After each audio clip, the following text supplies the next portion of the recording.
Planes are still parked, hotel signs are still there. But what about the boardwalks, movie theaters, and restaurants? Quiet.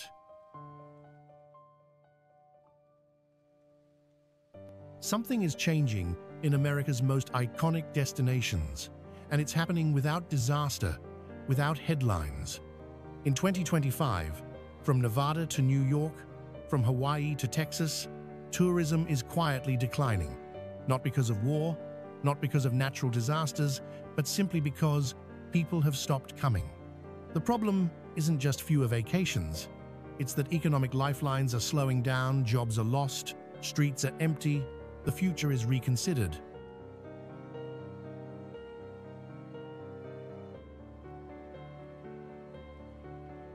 RoamKind invites you to explore 10 US street eights, where silence speaks louder than statistics and where what's missing may be more than just tourists. Number 1. Nevada. The casinos still shimmer, the signs still blink, but walk down the strip and something feels off.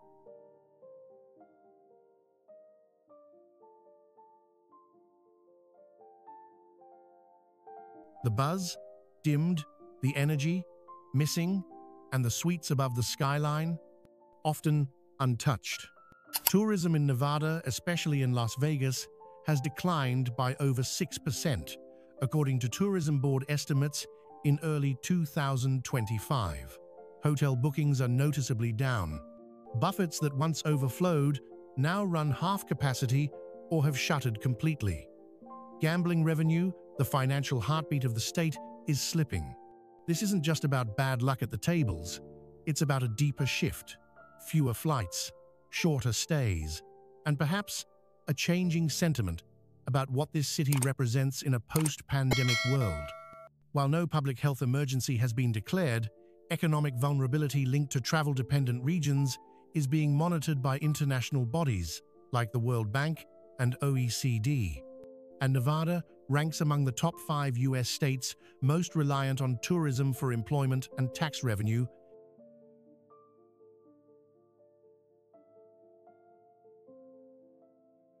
Based on US Travel Association data, when the tourists stop arriving, restaurant workers lose shifts, concerts and shows see cancellations, real estate slows as investors retreat. Could this be a temporary slump or the beginning of a longer economic realignment? And the bigger question, what happens to a state when its primary attraction loses its appeal? What happens to people who've built their future around it? The answers might already be showing in the quiet streets of a city that used to never sleep. The story of US tourism in 2025 does not stop here.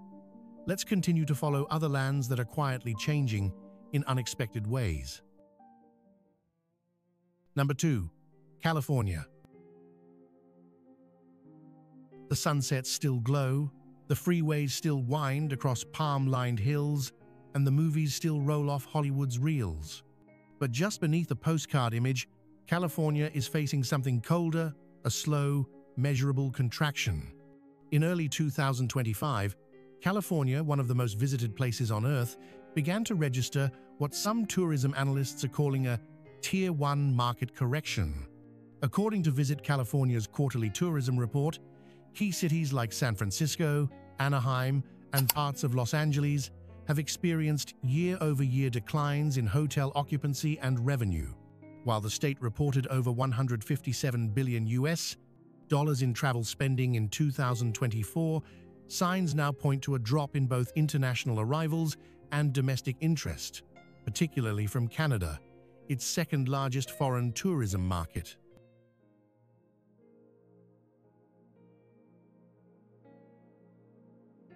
Why does this matter?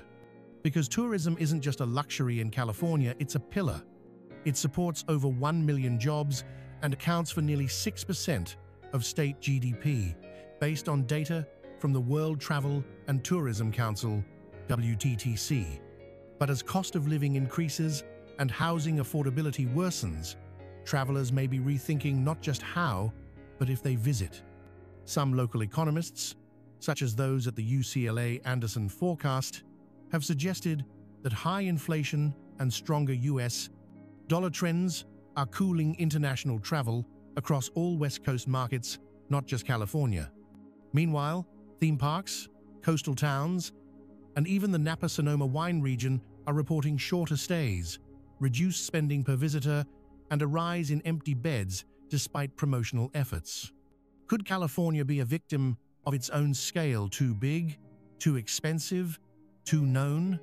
And if the global attention shifts elsewhere to cheaper, newer, or safer destinations, what happens to the state that built its identity on being the dream?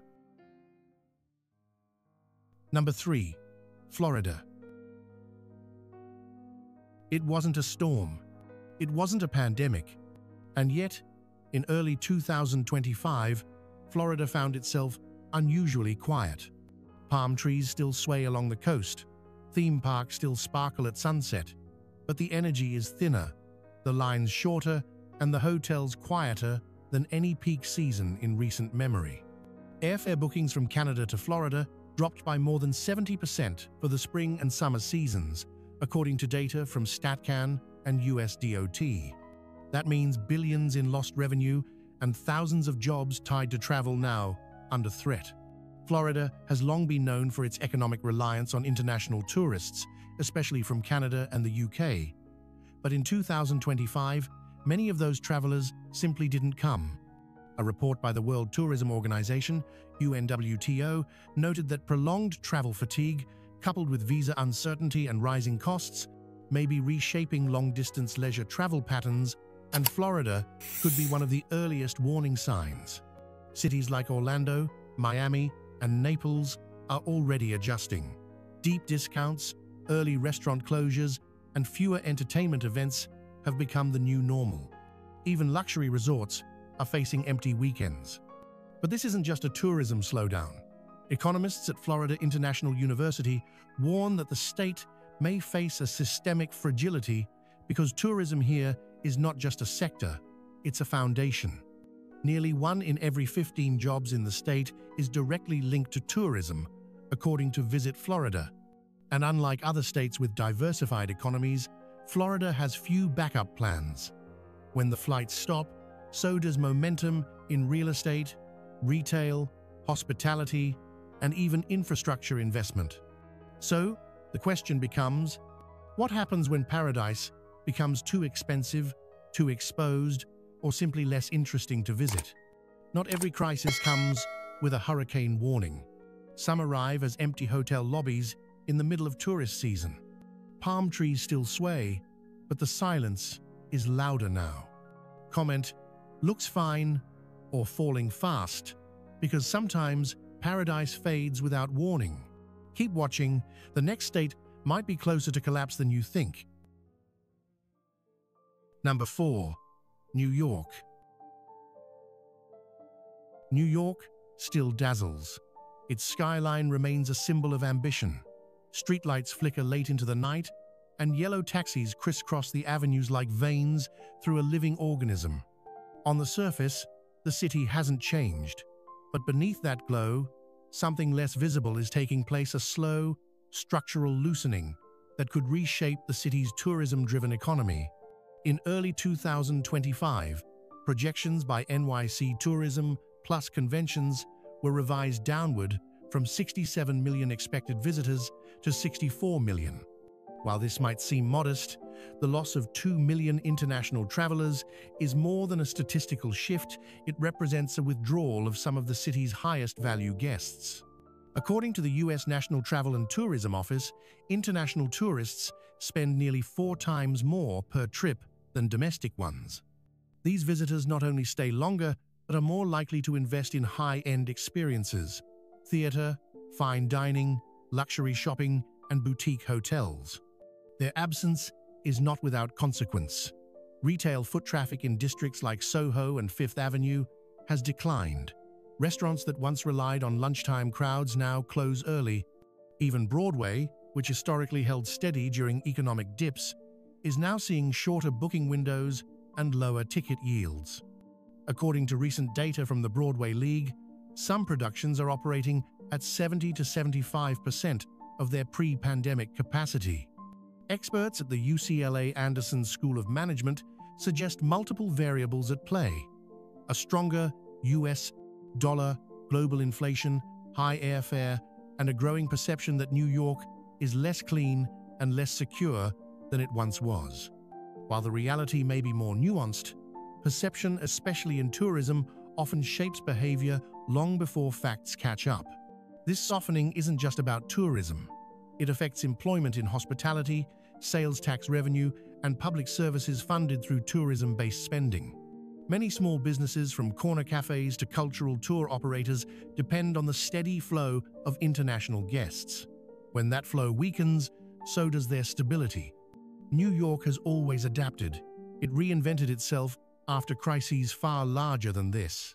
But what makes this moment different is its quietness, the absence of flashpoints, the slow erosion, rather than a sudden rupture. And like any erosion, the damage often goes unnoticed until what held everything together begins to crumble. Number 5. Hawaii. What happens when a place starts to feel less like a postcard and more like a memory? From above, Hawaii is still breathtaking.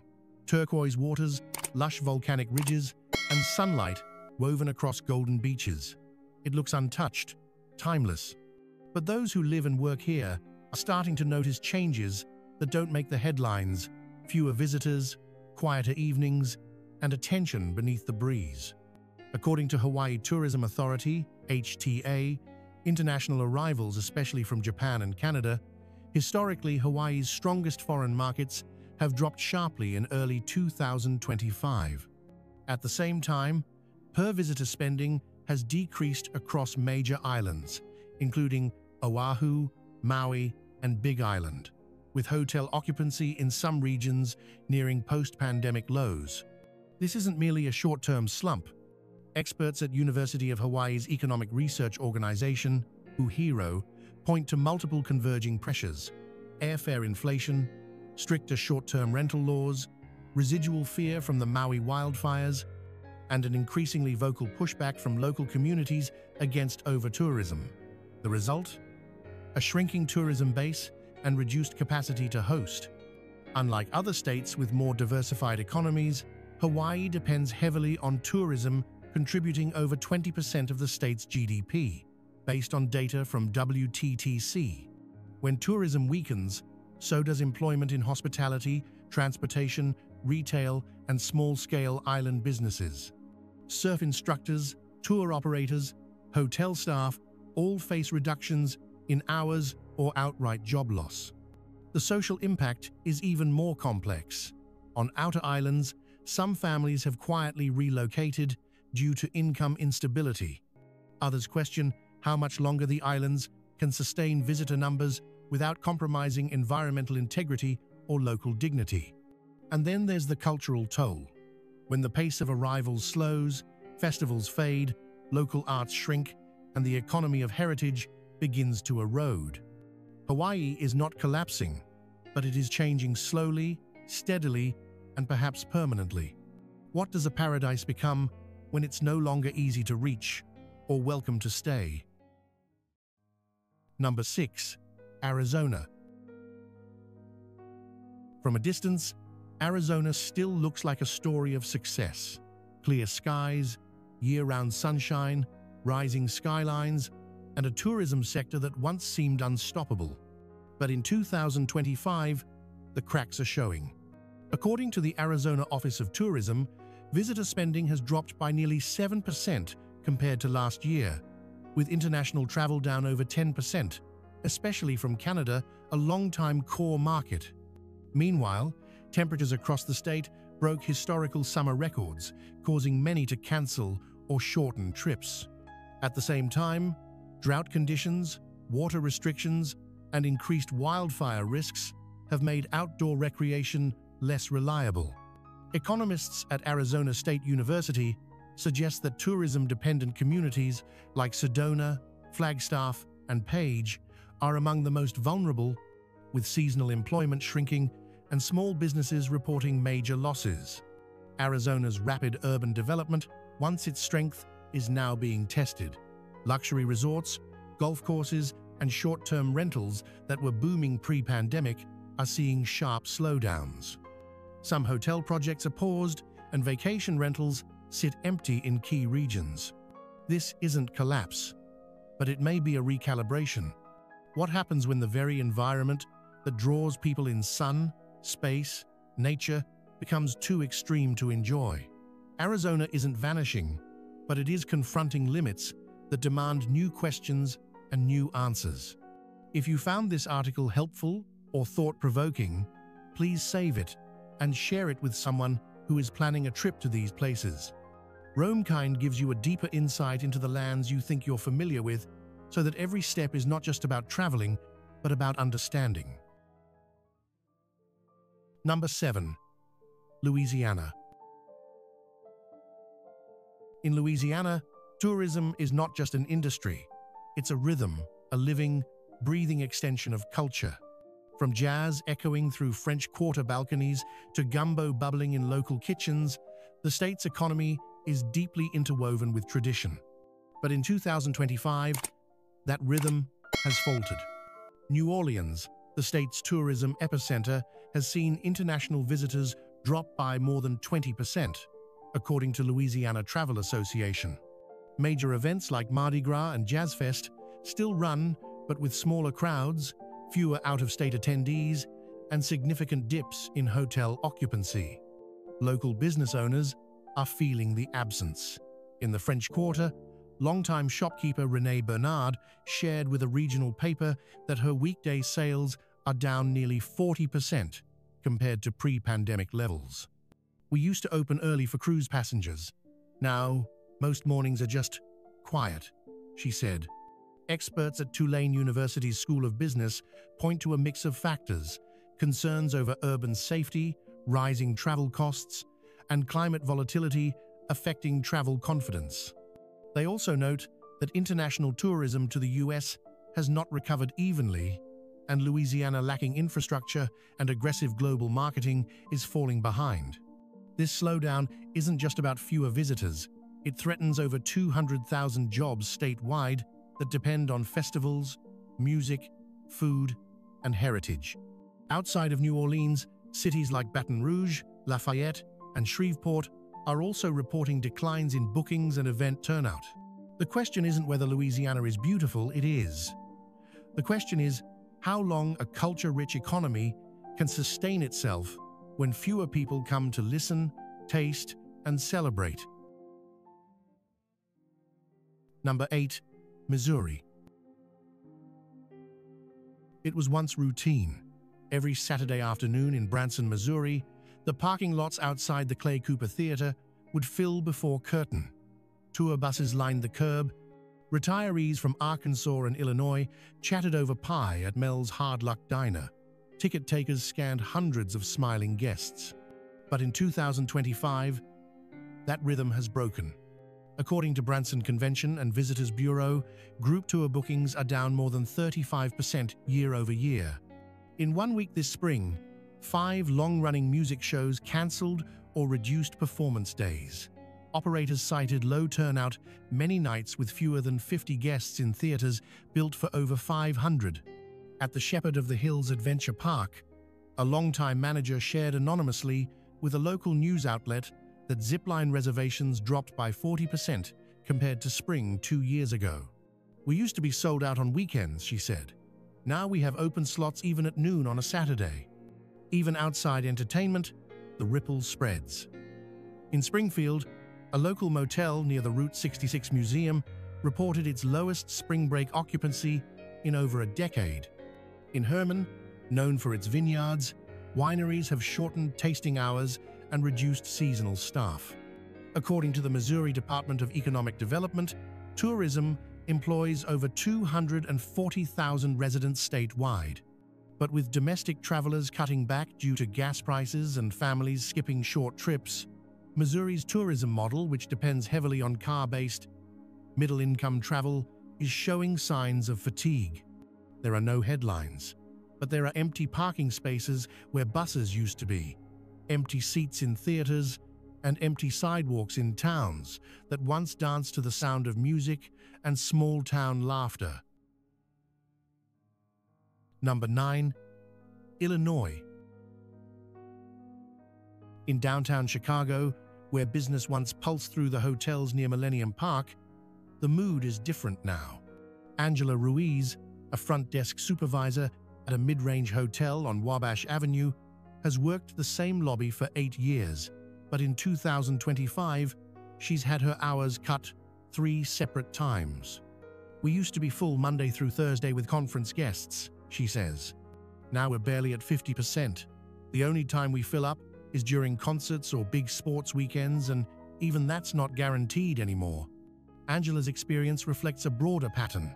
According to Choose Chicago, the city's official tourism board, international visitor numbers have dropped by over 14% compared to last year.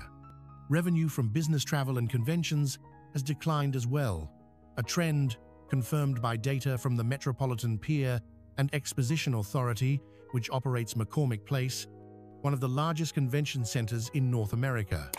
Beyond downtown, smaller cities are also struggling.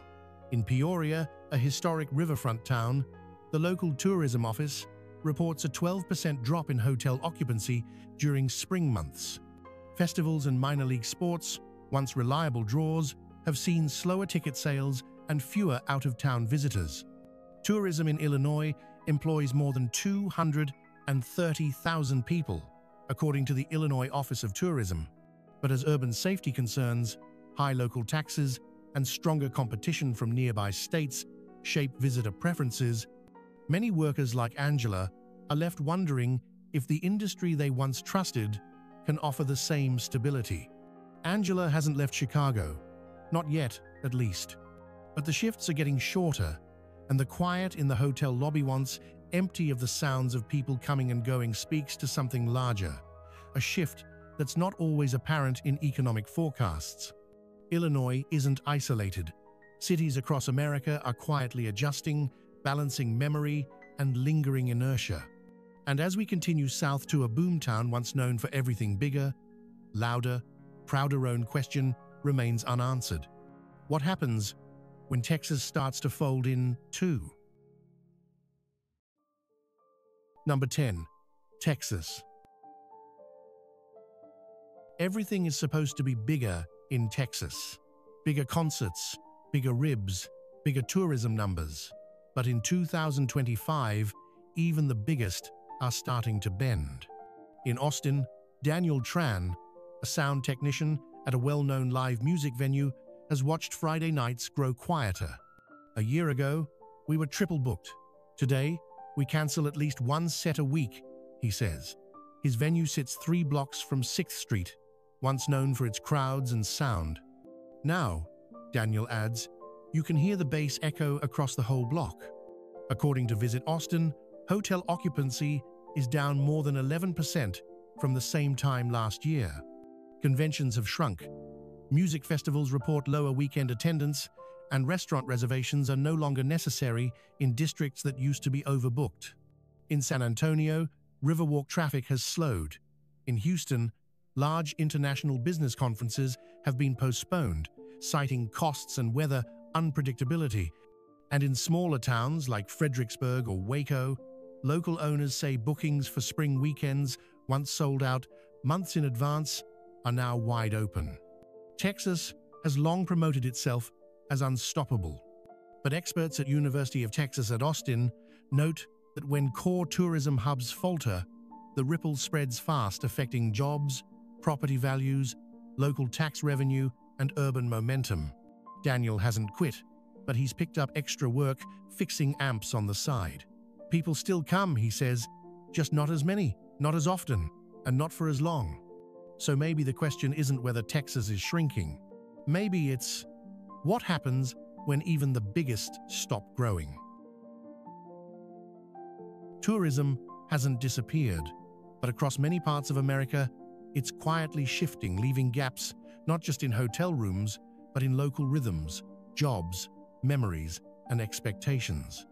RoamKind believes that to truly understand a place, we don't just visit, we listen, reflect, and ask better questions. What you've just read isn't a grim report, It's an invitation to dialogue between people, places, and the future we're shaping.